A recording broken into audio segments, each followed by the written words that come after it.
Hi, Dr. Rob. It's so great to see you. Thanks, Tammy. It is a absolutely beautiful evening here in Southern California, and I'm ready to answer questions. Well, we're going to get started because we've got a bunch.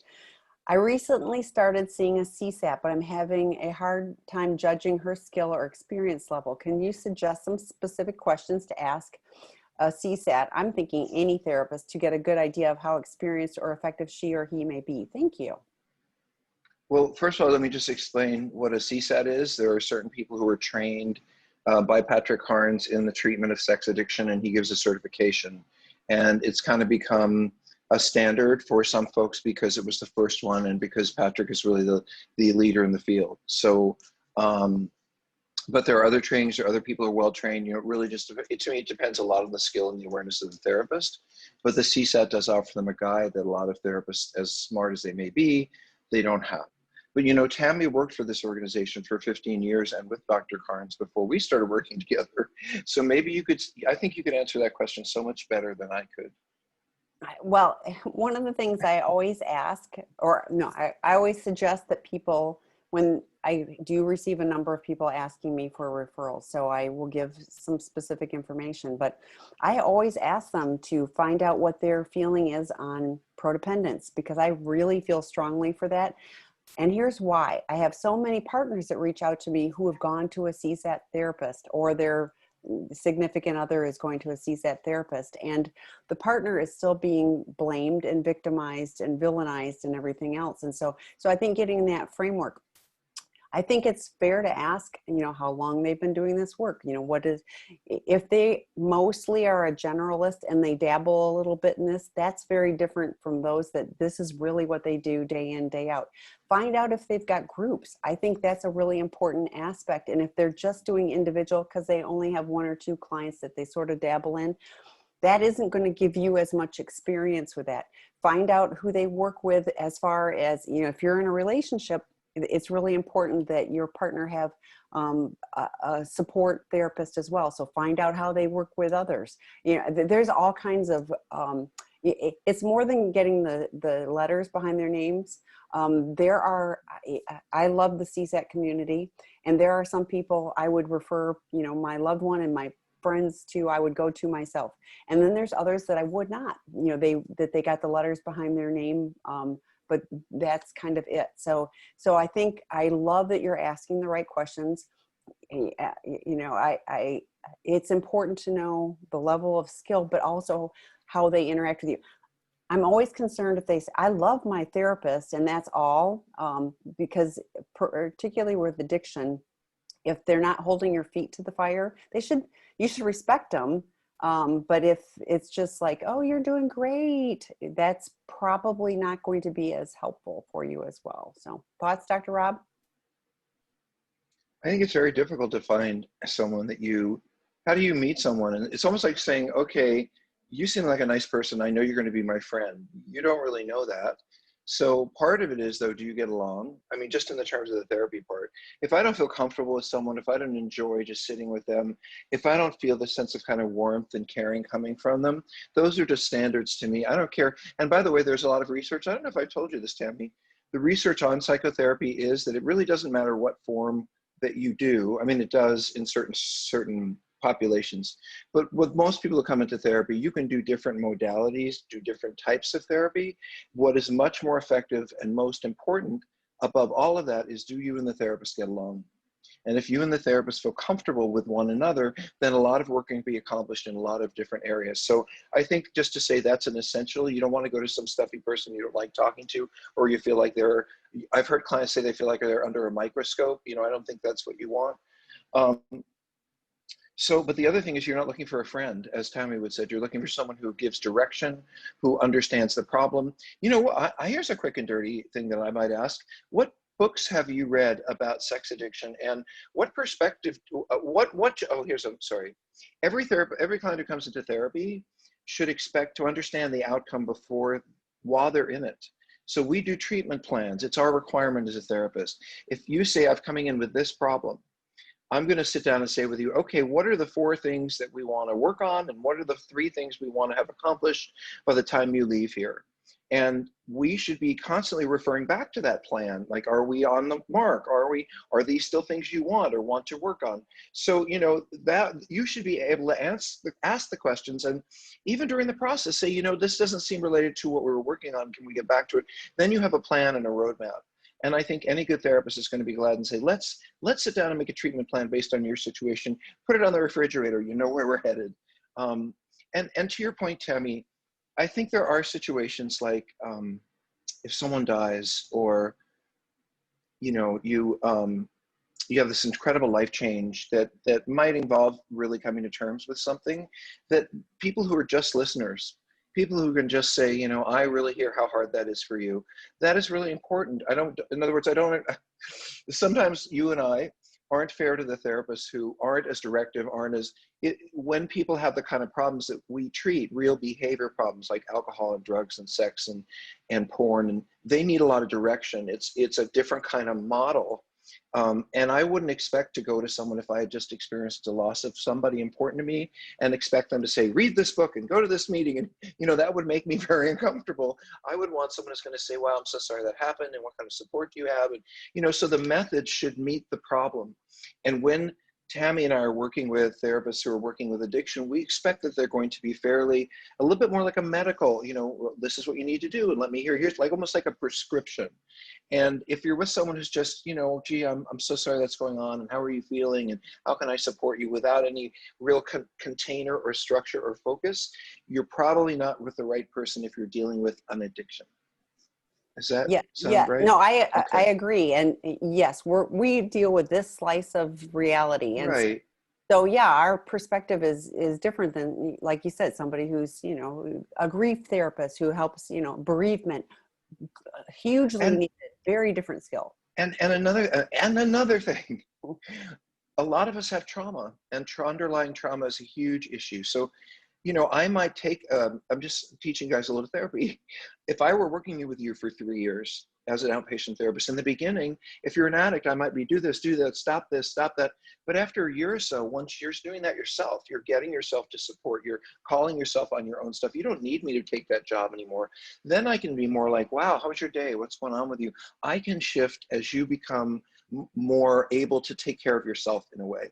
And that's how therapy can move. It doesn't have to be just the way it starts. But for early addicts, they need a lot of direction, a lot of support, and someone who really understands the framework. And for partners, to be quite honest, I think partners can go to any incredibly supportive, nurturing therapist, because you don't need addiction treatment. Partners, you don't need to be told, do this, do that. You didn't do anything wrong. What you've been is victimized. And you need a lot of support in realizing, wow, I love this person, they betrayed me. So a lot of therapists could do work for partners. Not that it isn't helpful to see a CSAT, but I think lots of people are betrayed and lots of folks deal with grief and loss. And that's really what your issues are as a partner.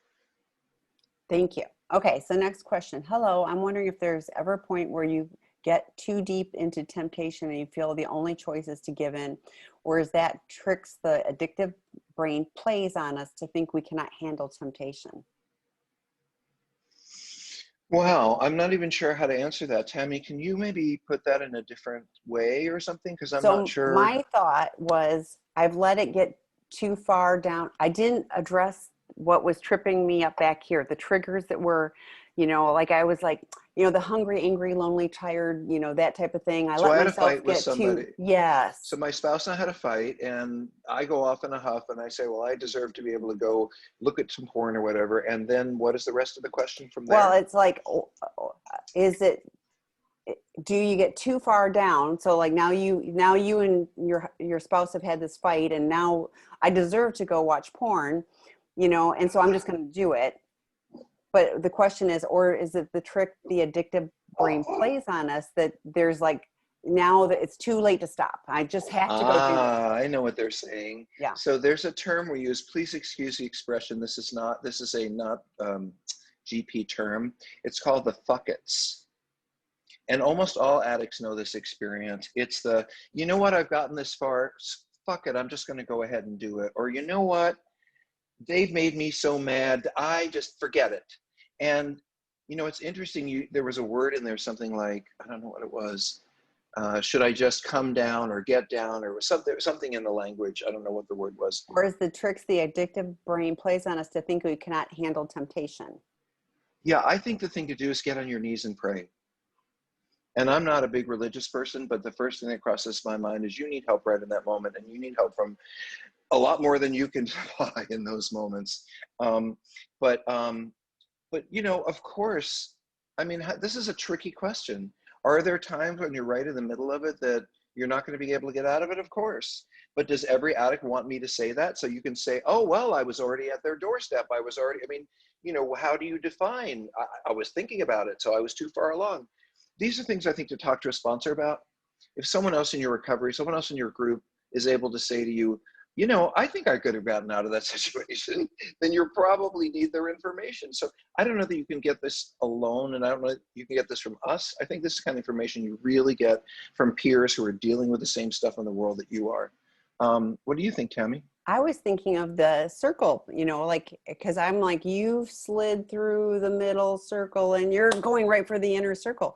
But there's, you know, you aren't at the outer circle and then all of a sudden you're at the inner circle. There's a space, you know, and understanding that. I was talking to one of our colleagues and he said, Wait. I have to stop you. I have to stop you because, excuse me, Tammy, and I really appreciate you're talking about this, but a lot of people don't know what these circles are. Please So do. let me just say, sorry, because you know we want to make sure everyone knows what we're Yes, talking I about. absolutely do. And so one of the things we do in my workbook group, and one of the things I write about in my workbooks, in my work, and one of the things they do in 12-step programs is help people define sobriety. Because in alcohol and drug programs, it's pretty easy. You don't drink or use, or you do. In a gambling program, you know, either you're spending unsecured money and you're going to the casino and you're in the stock market, or you're not. But it's much harder with naturally occurring functions like eating and sex. When they run off the rails, it's much harder to define sobriety. So what Tammy is saying, by the way, this is all a big parentheses, I'm sorry what you were saying.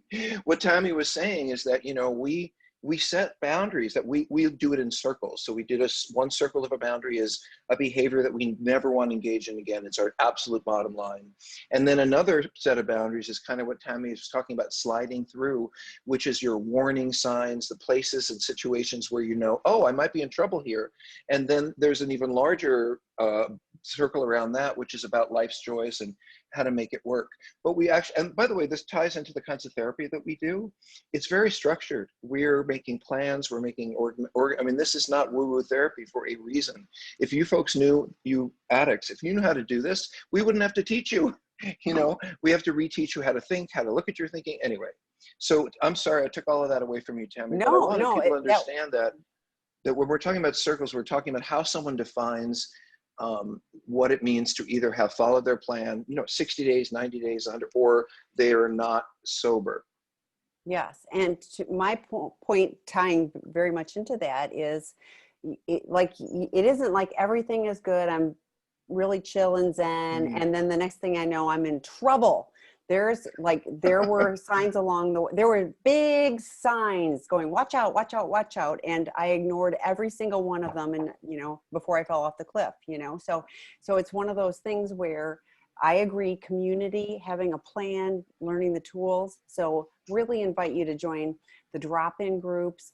I mentioned the work group for men. We'll have one in January for women because I don't know male or female, but there's a work group. Tammy, I want to say, we write group. those plans in work groups. Yes. In the work groups, we write a men's plan, we write a women's plan. That's why it's useful to do online education.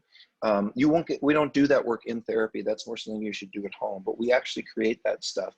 And I'm saying that not to sell you a place, we're pretty busy, but to actually hands-on have someone walk you through what you need to do this is really very helpful. Yes. But Tammy, did we answer our question? I think we did. said a lot of things. We're okay, on to the next one. So Dr. Rob, thanks for your service. My wife is severely traumatized after discovery 2 weeks ago. I understand this and I'm prepared to withstand her rage. 2 things. One, is it ever okay in these circumstances to suggest that we end a conversation because the negativity is so intense? And 2, she is continually disappointed at everything I do and say, despite my efforts to really own my mistakes, apologize and respond with empathy. Any advice? So let's go back to number one. Is it ever okay in these circumstances to suggest that we end a conversation because the negativity is so intense? Okay, so boy, they're selling all our stuff this week, aren't they, Tammy? Because we have a couple series coming up. I just know these things. We have a couple series in January. No, in November 7th. So where we're going to put couples through exactly what you're talking about. So one of the things that people struggle with is someone's really mad at the other person and the other person's just had enough. Like they just need a break. And then they say like, I need a break, or stop going after me, or could I talk? And then they like try to leave the room and the other person goes after them, and then the fight gets bigger. And so one of the things we really talk about, it's a very basic therapy technique, is a timeout. And this in your situation would be perfect, where you both learn and you both practice ways when you're not upset, when everything's going fine. Let's try that out. And you each practice, oh my God, we're really upset and we need to take a time out. And you learn to take that time, take a breath, do whatever you need to do to calm down. And you've already made an appointment to go back and talk about it at the next hour or something, so the partner doesn't think you've just disappeared. And then at the appointed time, you reappear and you start again. And if it gets really too heated, then maybe you need to do it the next day. So there are techniques. This is really the kind of stuff at therapy you don't have to think too hard about, you just need to do. There are techniques that you can learn to avoid high levels of conflict and still be heard. And one of them is by learning how to do a couple's timeout. That's what came to my mind. Tammy, did you have some thoughts? I agree. I find that to be the most effective. The other thing, there's one more. Go ahead. You go ahead. Go ahead. You go ahead. No, you go ahead. We sound like the chipmunks, don't we? Well, okay. I interrupted you 3 times before, so now I figure you need to go first. I'm counting. One of the things, and this is a little bit into the second part too, but Kristen Snowden uses, and I've used this so many times myself, the story I'm telling myself is, and write this down. Yeah, it changes the tone of it. It's not just blah, blah, blah, blah. It's like, or like I'm shutting down. It's like the story I'm telling myself is, you're really angry with me, understandably, but there's nothing I can do to fix this. I'm making that part up, but the story I'm telling myself, because what I'm thinking between here may not be the reality of what they're trying to say. So what were you going to say? Well, now you got me something else I wanted to say. So you remember when I interrupted you a little while ago because I wanted to add the part about the circle plan? Well, I watched your face, and what I made up about it, we're going to practice this for them. What I made up about it when I interrupted you was that I was annoying you, and that you felt like you just wanted to finish your sentence, and why was what I said so important? Until I saw you listening, and then you didn't seem so, but I thought you might be angry. What I made up was that you were angry at me. And then you're going to say to me what really happened. And what really happened, Tammy, was... And I was interested to hear what you had to say. I could see why I reflected back. But I was trying to engage, but I could be real. I might've been really mad because you never listened. I mean, that might've been that you never listened to me. You never let me finish a sentence. And so I was really mad. But then when I heard what you had to say, I understood it was important. I don't know. Wait, which one was it? Now I'm worried. Well, it's like I went to both of them. No, I was not mad at you. So I did. No, you were a little annoyed, and I think you were. Okay, well, see, but I read into that. And so this is why we do this. I made up that you were angry at me. And no, I really wasn't. I was listening. This is the stuff of a healthy relationship. And this is why, I hate to be a salesperson, but I'm going to do it today. This is why we're doing this couple series, for these very basic things about how to make sure you're not hearing something you think you're hearing that isn't true, and vice versa. But Tammy, there's something else in that question that is so compelling at the end that I feel like I have to say something about it. So can you read the last couple of sentences again? The second part is, she is continually disappointed at everything I do and say, despite my efforts to really own my mistakes, apologize and respond with empathy. And then can you go back to how long this has been? 2 weeks. Okay, stop apologizing. You don't have any right to apologize because you don't even know. And let me be more kind. Sorry, I had a little stomach thing and I'm recovering, and sometimes I'm just a little too direct. So let me be more kind. Hold on a second. See how I want to say this. So it's only been 2 weeks. I think my feeling would be, oh, I caused this. I feel so bad. Look how angry they are. And gosh, I want to find something I can do or say to make it better. I never meant for it to be this bad. And if we could just talk about it, maybe we could work it out. And they must know I didn't mean it. And I didn't. I just, so it often sounds like that's what often I hear people thinking the way you're asking. But you're ahead of the game because it's only been 2 weeks. And it's more like for your spouse. Let me tell you what she's going through. And I wrote a book about this called Out of the Doghouse, a cheating man's guide to healing broken relationships. Because I work with a lot of men who do not understand. I mean, you're in the right room, by the way. There are a lot of other rooms you could be in, but you're in the right room for these issues. I think when we're thinking, I wish she wasn't so upset. I wish she wasn't so angry. I wish she wouldn't look at me that way. I wish I hadn't upset her so much. What we're really saying is, I wish I didn't have to deal with her anger. I wish I could wake up and see that smiling face that I love. I wish I had even some sense of when this is going to get better. And there is this, my favorite and most painful saying in the whole process we work in: behaviors have consequences. You got your, and I don't know you, I don't know what you did, but I can imagine if your spouse is angry at you, that you ran around and did a whole bunch of things that she would not have liked it had she known, and she wouldn't have given you permission or support for as a partner. And now she's incredibly pissed because you went and did whatever you wanted to do anyway. And now you want to say, I'm sorry. And you probably did that, whatever stuff you did that upset her, over a long time. You might have cheated and lied and porn and whatever for 4 years. How long has it been since she's really known? 2 weeks. So the words, I'm sorry, I didn't mean it, I didn't want to hurt you, I'm sorry, don't even try. And I don't mean that in a mean way, but you're wasting your time. The only thing you can possibly say to her is something like, I can't imagine how much I've hurt you, and I'm not even going to try. I'm here if you need me. And I'm going to work on myself so that this doesn't happen again. And I'm sorry is no, please forgive me, because that makes it all about you. It's sort of like, I recently saw a scene in a movie where this woman finds out her husband's been cheating, and within 35 seconds, he is sitting in front of her saying, I am so, so sorry. I never meant to hurt you. It wasn't about you. And I just realized she barely got to understand what happened. Like, for the partners, it's like a truck just hit them. Or maybe they went through a couple of accidents and now it's a major semi.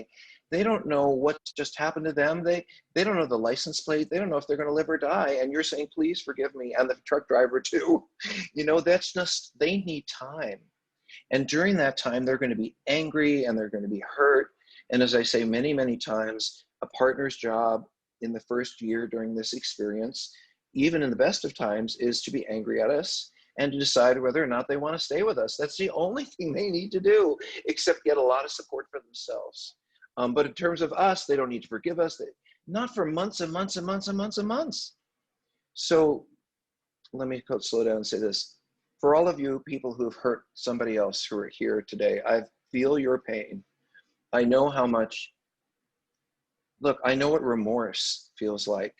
I know once something I've done is found out, how bad it feels, how much I wish I could take it back and go back to the beginning and not have made those mistakes. But I did, and I have. And some of them I enjoyed. And all the time, I probably kept it a secret. So you know what? I had my own secret, my own world, the things I enjoyed. And now it's time to pay for that.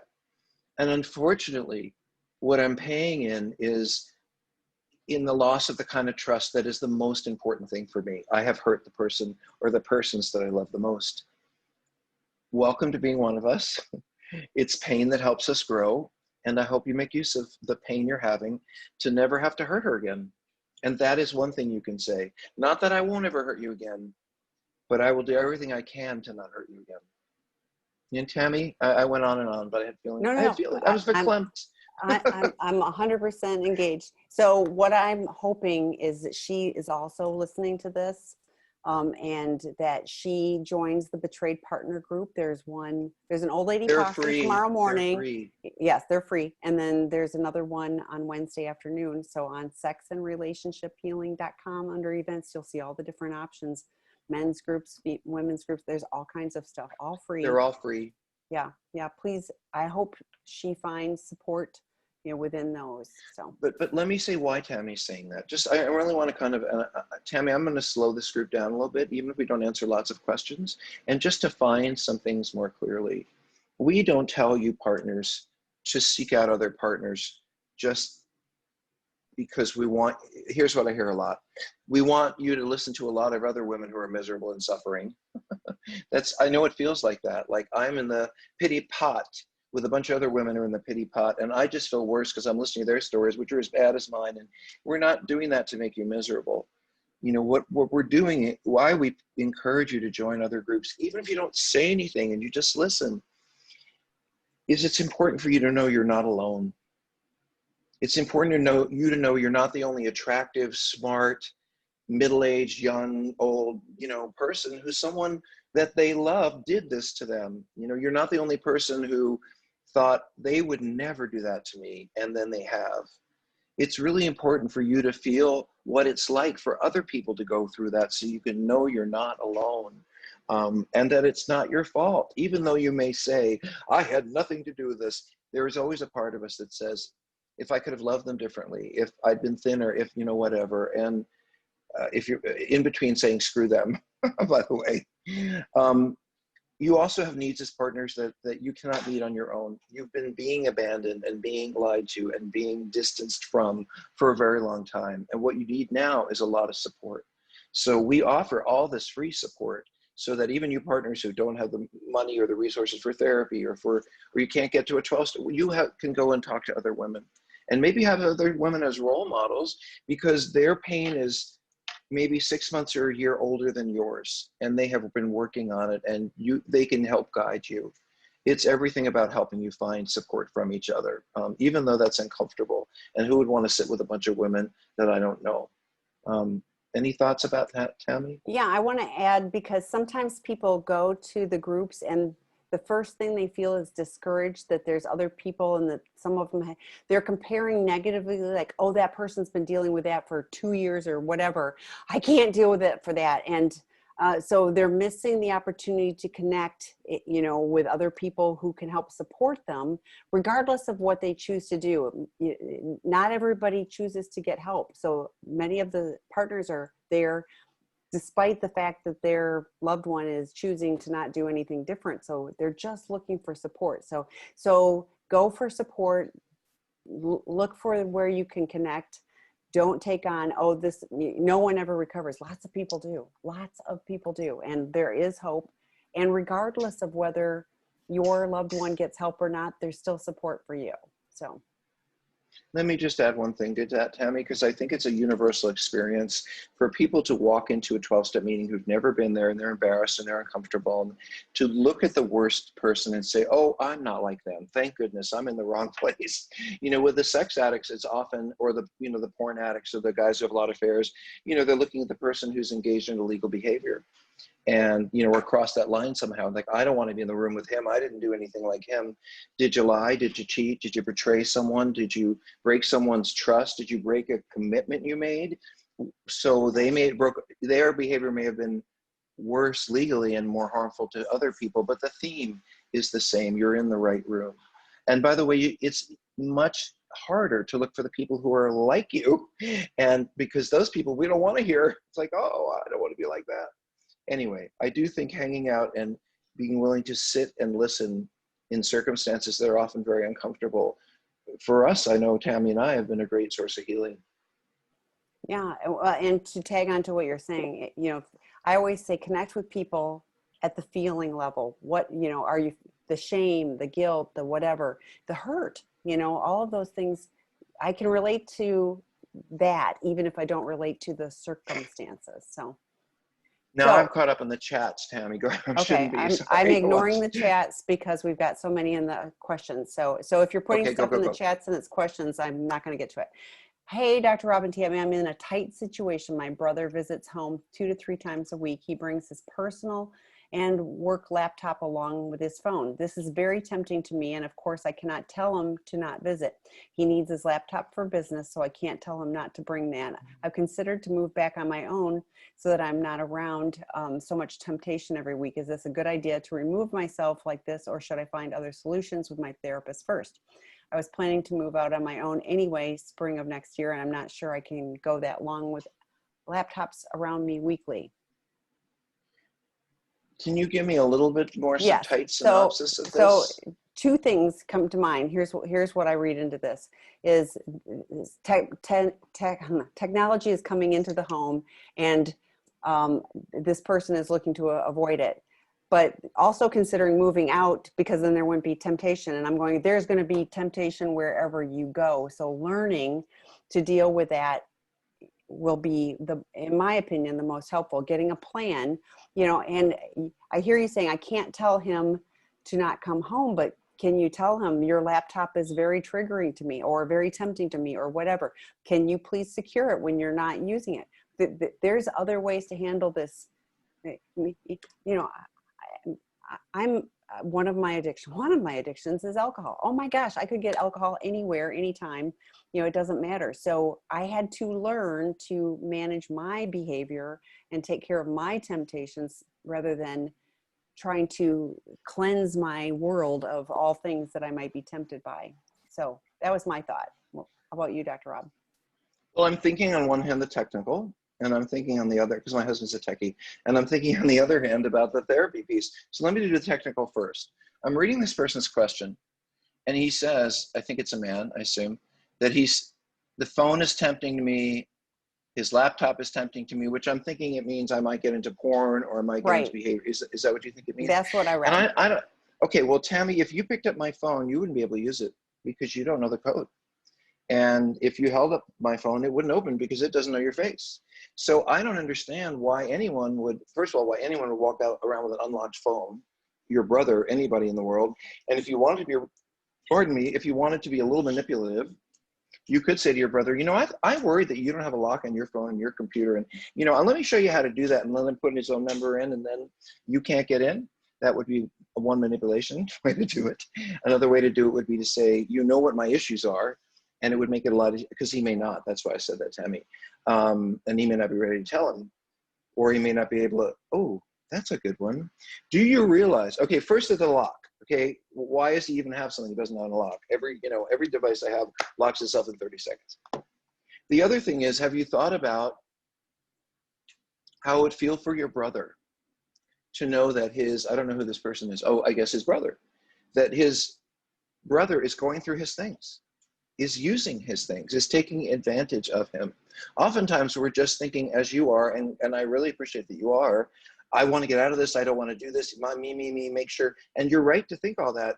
But what about what it would be like to my brother's wife, girlfriend, boyfriend, whatever, picked up a phone and found all the porn I'd forgotten to erase?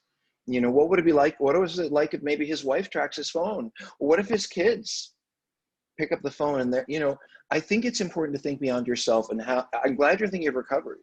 But one way to use not shame, but guilt in a really good way is, I would feel badly if I were responsible for anything happening with my brother related to his phone. I would feel badly if he felt. So let me just not put him in that situation at all. It's his phone, not my phone.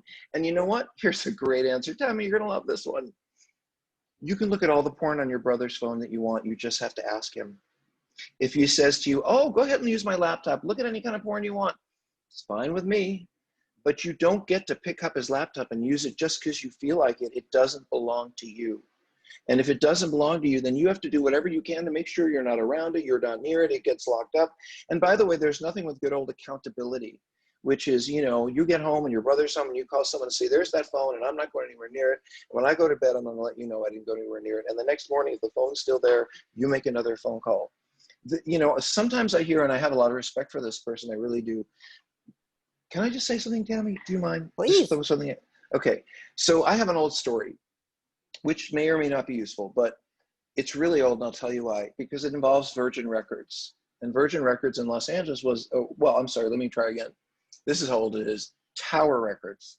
Oh. So Tower Records on Sunset was the place, and I was in the LA in the 80s. I got to tell you, the 80s were, other than AIDS and some other political issues I don't want to talk about, the 80s were really fun. Tammy can tell you, we had a lot of fun in the 80s. We didn't know each other, but I bet we had a lot of fun.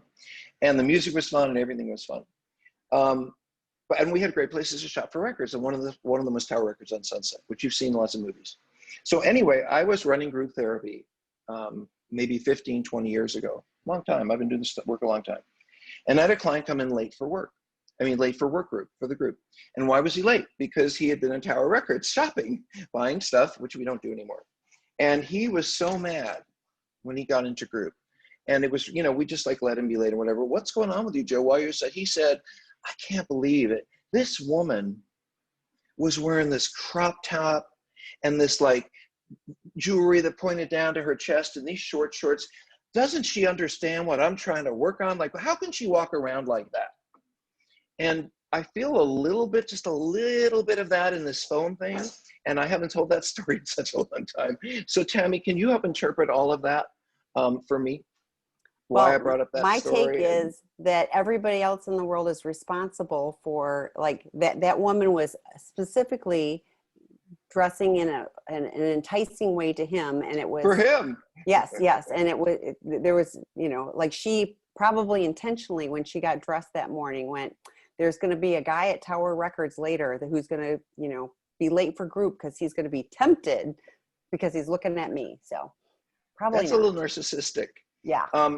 But anyway, I really think the idea of thinking more beyond the temptation to how the owner of the phone would feel. It's your brother. Do you really want to take advantage of his stuff like that? Anyway, go ahead. Well, I love that, and I really like the, you know, the phone is around, I'm calling my sponsor, and I'm going to check in later. That's the accountability. How do we navigate? That's a good one. Yeah, no, how do we navigate the world? Because the world is full of temptation for us in whatever form. So it's us doing the right things for ourselves for our recovery. So, okay, next question. Is it a good sign if the addict recently has started mentioning his feelings and is showing empathy and apologizing when he never used to know what his feelings, even know his feelings, and when he always used to blame me? Or could this just be some sort of fake manipulation tactic they use? He worked with a CSAT for 6 months after finding out he was an addict, so maybe that helps somewhat. Thank you, guys. Thank you, you guys. So love too. So. Oh, listen, I just say something about that. I feel loved that anyone shows up here and considers that. Me too. That we can help them is an incredible gift of love to me. Anyway, so the first thing that came up, which like 2/3 of the way through, was how long. And then I heard working with a professional for 6 months. And so it sounds to me like, so, you know what I'm thinking this question asked, Tammy? I'm going to feed this one to you. I'm going to ask you to answer it. How do I trust that what I'm seeing is true? How do I trust that what I'm feeling, and do I want to encourage this moment, or is it really not real? I mean, that's what seems underneath to me. What do you think? No, I do. And it's challenging because it involves vulnerability and risk, because this person betrayed you and you know it. And now there's this period of time and they're acting different, but is it just acting? So I get all of those things. But ideally, I mean, that's what the goal is, that we learn to be in touch with our feelings, that we learn to have empathy, you know, that we're not just giving fake lip service to sorry, but that you're seeing things different, that the behavior is different. So to me, you know, I would be cautiously optimistic that he's moving in the right direction. Thoughts? I started. I think we have next question now. Okay. All right, next question. I heard you are going to offer partner meetings like Seeking Integrity attendees. Is this happening? Specifically, Paul mentioned this over a couples intensive. That you should email me for, because that's all news to me. So. And so if anyone is looking for anything free or at cost, well, how would they reach you, Tammy, and get that information? That would be at Tammy, Tami, at seekingintegrity.com. So, but. Because Tammy is a 4-letter word. Tammy is a 4-letter word. I am a 4-letter word. But yeah, that is not something that we have on the radar at all. We've got so many, we've got the drop-in groups that are specifically, and I know that there are partners of people who have been through the program, through our program. So anyway. I do want to say one thing. We know a couple of people who do paid partners work, where they work like with a 6-week block. Like I'm thinking of Michelle. Well, And, Kristen Snowden has a new one and coming out in October too. And I think that these kinds of support education groups are things that you can do online with people. And if you want to drop Tammy a note, and what I'm talking about is outside of our world, but that's fine. They're people we know and trust. They're doing like paid, you would pay them so much money and you would work on certain exercise and activities and interact with the other spouses. And I hear that some of them are really wonderful, but I don't want to mention them here on this recording. But if you write Tammy, I'm sure she can recommend some. And I just did, but anyway, so, okay. But you didn't say it. So the next one is, can the codependency model prolong the addict's recovery work? I know in the short term, the addict is ecstatic about not being the blame. Can the addict suffer in the long term from the codependent model? And what advice and therapy should the addict be looking for? So first thing, can it be detrimental to recovery work? Well, actually, I'd love it if you would answer these questions first, Tammy, because I think that you lived in the world of codependency for so long, and this is a question that you might ask yourself as a recovering person. So how do you look at this now, and how would you answer this for them? And then I'll jump in. Okay. I love Dr. Rob's book, Codependence, Moving Beyond Codependency. I love that book. I talk to so many partners all the time, every week, and they take on this shame and this guilt and everything. And absolutely, I think that, addicts are going, well, if she or he just blah, blah, blah, blah, blah. So I think I think it's an easy scapegoat for, well, if they were doing their work, if they needed to do whatever. So in my opinion, and it's just my opinion, but yeah, I think it's, blame shifting is such a part of addiction. It's easy to blame that. And I think it's, for couples, there's the extra layer, because now, the partner who's going like, I've just been trying to hold things together, is being blamed and told they need to do their work. So I think it actually makes the gap bigger for doing the couple's healing work as well. So that's my thought. Well, I'm not a fan of codependency, and it's because I think that it's brought a world of harm onto women for many, many years, and I think it really mirrors our history of shaming caregivers, especially females. We have a long history in humanity of doing that. But ultimately, for partners, and I know we're going to say some of the addict, but I think it does leave you feeling somewhat responsible for the problem. I think it does leave you feeling somewhat like I need to distance myself from the person I love rather than work with them in the healing. Ultimately, I think it does say if you didn't have all these problem issues, you would never have found this person or moved in with this person. Or there's a lot of negativity assigned to the spouse for being in this situation with your partner who is addicted. And I think that's a bunch of hooey. Only my grandfather used to say that. A bunch of hooey. I think we love who we love, and we stick by who we stick by, and we will make ourselves crazy people because we're trying to make someone we love better, and that all seems normal to me. So I wrote this book called Codependence because I really don't believe that partners are at all at fault on any level for having chosen us, lived with us, or had us end up in the situations or stay in the situations that us addicts do. And I think for far too long we've placed responsibility, blame, or even curiosity on the partners and parents, which is unfair.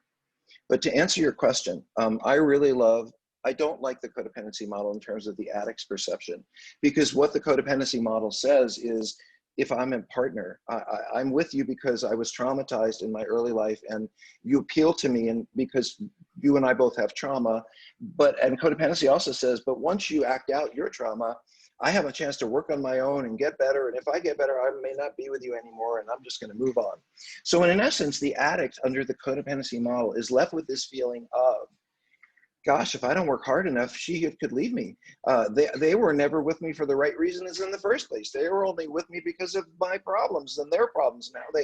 How they line up. And once they get better, maybe they'll leave. And it's a very, I think, while it might please some angry partners, I don't think that's actually what the reality is. I think what soothes addicted people, especially when they're struggling, is codependency. Because codependence says to an addict, you know what? You know why that person stayed? They didn't stay because they were crazy. They didn't stay because they had trauma.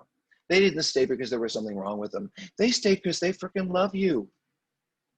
And they turned their lives inside out, not because they wanted to act out some early childhood blah, blah, blah, but because they love you and they remember how it was when it's good and they want it to get good again. So for me, you partners, you hold the key. Well, I think I'm getting a little emotional here. You partners hold the key to who we were, to who we are, to who we might be. You have stayed with us and you still see that glint of gold in us, even though we have laid out our lives and made a mess of them and hurt you in the process. And I'm not talking about those of you who've been hit or violated, because no one should put up with that. But in our worst moments, when we have truly let you down and not done well, I know that you are the only person who knows me in my best moments. And you have probably stayed with me hoping they will come back. And that is codependence from the perspective of the addict. So therefore, I think you stayed with me all along because you love me and because you see the good parts in me and you're hoping that they will come back. And I like that perspective much, much better.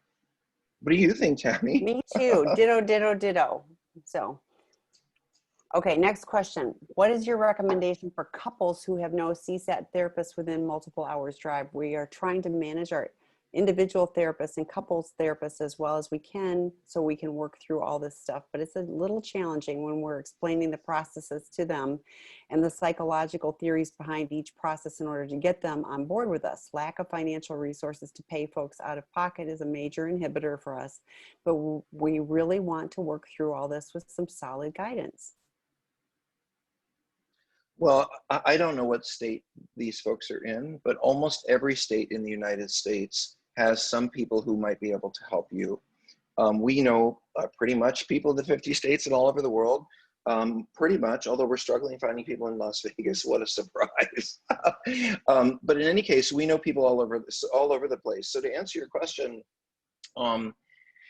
you don't have to have somebody, but I mean, we are in the COVID digital age. You just don't have to have a therapist who's up the block. Some people would prefer to not have a therapist who's up the block. So if you live in San Francisco, you can have a therapist in San Diego. That would not be possible pre-COVID age, because in case you don't know, that's like almost a day's drive. But I can do it now and feel perfectly legal and safe. We actually have in California, a colleague, Skip Spear, who is in San Diego, and he sees all of his clients online. They're all in the state of California. He works with sex addicts, and they've grew very successfully. So I would not consider geography to be as much of a challenge as it used to be. And look at us. I mean, hopefully we're learning and we're growing.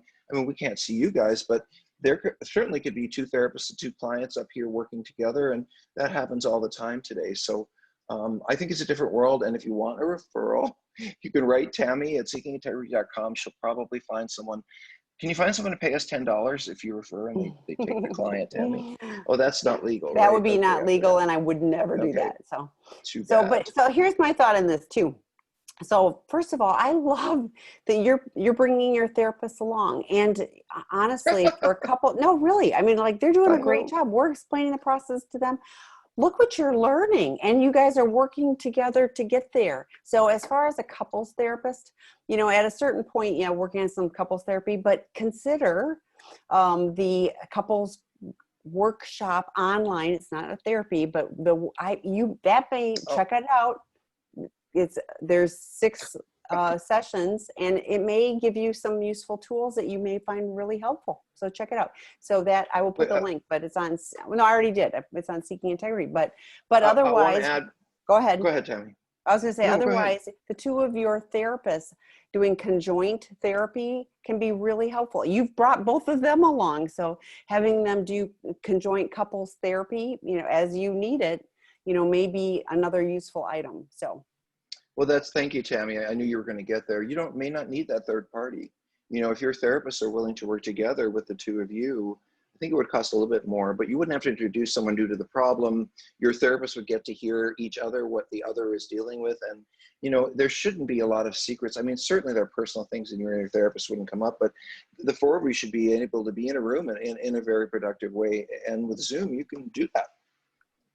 That's right. Thank you, Tammy. Yes. Okay. So I just put my email in there. Okay. Next question. We've got time. Today, my therapist told me I was an addict of my SA. Oh, so wait. So I think I'm reading.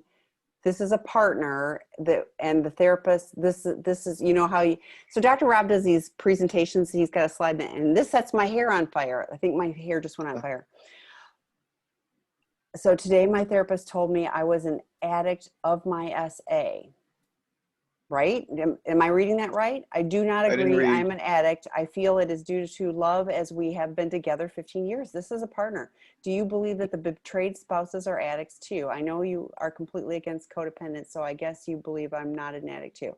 So, No, no. I think that's part of the misconception of codependency is that partners have some kind of addiction or something wrong with them. Again, I think you love who you love.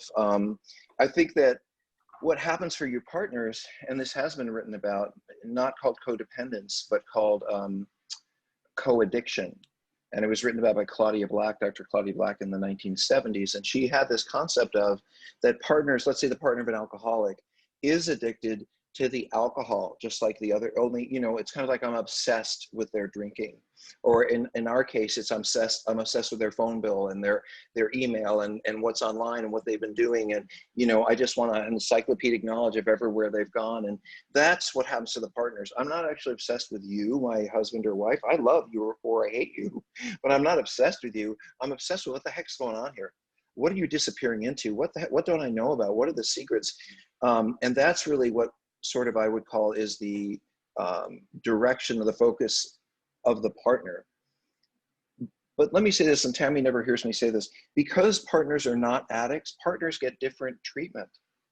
Addicts require confrontation of denial, challenge of faulty thinking, redirecting how they've looked at things into looking at them differently. They need concrete exercises in relapse prevention and recovery. They need to be building a social network. There's a lot of work that addicts need to do. That's why addicts go to treatment and partners don't necessarily for as long as the addicts do. What your partners need is support and validation and normalization. And you just need to understand that you have been living with someone who you loved and you maybe didn't expect it, but they've been lying to you. And your whole world is on tilt. Well, if they were lying about this, maybe they're lying about everything. And maybe I should just forget all about it and pretend it didn't even, I've had spouses lately, Tammy, I don't want to know. I just rather, and I can respect that, but I think they're, anyway, it doesn't matter what I think. I think they're taking care of themselves. But is there anything you wanted to add to that question, Tammy? Because I got very, very emotional. Oh. codependence. I'm holding up the book. Please feel free to give this to your therapist as well, or have them reach out. I mean, we have prodependence.com as a website. Have them look at that. But yeah. Well, Okay. I also, just to say it, Tammy, if you don't mind, I really don't mean to be an anti-feminist, cutting the woman off by the me and the man. Anyway, I don't mean to all that, but I have been cutting you off today. I'm sorry. I do, let me just say this. No, I can't hear you now. Are you okay? I said, glad you're here. I just, Oh, okay. I freaked you out. My lips moved. I said, I'm just glad you're here. I'm glad you're feeling good. I'm glad you're here. We're good. We're good. Oh, well, thank you. I appreciate that. I just wanted to say to those folks who, just so you know, I do because now I've been licensed for 25 years. I've written 10 books. I've opened 7 or 8 treatment centers. This is what I do. And when I'm gone, there'll be someone else who does it. But, oh, excuse me, I snorted. But at the moment, I'm pretty much, one of the people in this arena. And, why am I saying that to you? Well, certainly because I'm available here anytime you actually want, to talk to somebody, you can work in these groups and all of that stuff. But now I want to answer the question now that I put my full self out there. Tammy, where's the question? I put it in answered. So it says, do you believe that the betrayed spouses are addicts too? I know you completely. Oh, right. Thank you. So, yeah. So I have never felt that you partners deserve anything more than compassion and love. And I felt when we ever tried to apply this idea that there was something wrong with you, that you get angry and the addicts go, ooh. I do think that it is, in the therapy world, we believe in this concept of attachment, and that we move through life with very profound, meaningful attachments, and they are our foundation. And, in our world and in childhood, there are caregivers, and as we age, it's more our social group and our friends. And then we find a home and we pair bond and we create, that nest eventually there. I still don't know why I'm answering this question, Tammy. So, do you believe the betrayed spouses are addicts too? That's what the question is. So, you just can't anticipate that this is going to happen. Tammy knows that this is medication that I'm taking. This is why I'm forgetting everything. So I don't believe in this model that says that you could have anticipated this would happen, you thought this might happen, or there's something wrong with you for not seeing that it didn't happen. I don't ascribe to any of that. Tammy, more questions before I lose my mind? Well, it's 1 minute too, so I don't know if we can. So, Oh, I know what we can tell them because it's okay, free, and I like to tell them about free. So I have a podcast called Sex, Love, and Addiction. And on it, you will find about 85 to 90 podcasts about all the issues that we talk about. But it isn't just me and Tammy, although we have a podcast of that. It is a podcast of me with various professionals from all over the world who are talking about their areas of expertise: sex, love, and addiction, and intimacy, and trauma, and eating disorders, and all the stuff we talk about. By the way, Tammy, you and I also have a show where some little selected snippets of this stuff is online as a podcast. And what is that one called? I put it in the chat. So actually, I think I might have put the wrong thing in there, but it's overcoming. Oh, watch this. I can do this one. I can do this one. I can fix. Did it go? Oh, right. I know what you're There going you to do. Right. Yeah. So it says overcoming betrayal and addiction. And addiction. I think I put trauma in the chat. So yeah. So guys, what we did was we took probably, 100 of the sessions that you're sitting here listening in and asking questions. And we took those questions and we edited them and made them useful in a way that people could understand and put them online as a podcast. So if you're interested in hearing more of the Rob and Tammy show, I won't interrupt you because I'm edited and you'll never hear me interrupt Tammy on the podcast. Hey, thank you all for coming. If you want to find me, I'm at rob@seekingintegrity.com. If you ever want to write me a note because it's too private, too personal, I will answer you, rob@seekingintegrity.com. Tammy has a world of resources for you, and we are glad to do this service. Do some of you come to our programs? Yes. Do some of you pay us for things we do? Yes. And guess what that does? It gives us the money to give everything else away for free. And I love that. And I think it's a great model. Thank you, Tammy, for your time. Have a good night. Thank you. And to those of you that wrote questions, thank you. And I'm sorry that we didn't get to all of them, but come back next week and we will put them in first and we'll try to get to those first. So, or find me Friday. I'm in the rooms. There you go. Thanks, everybody. Bye-bye.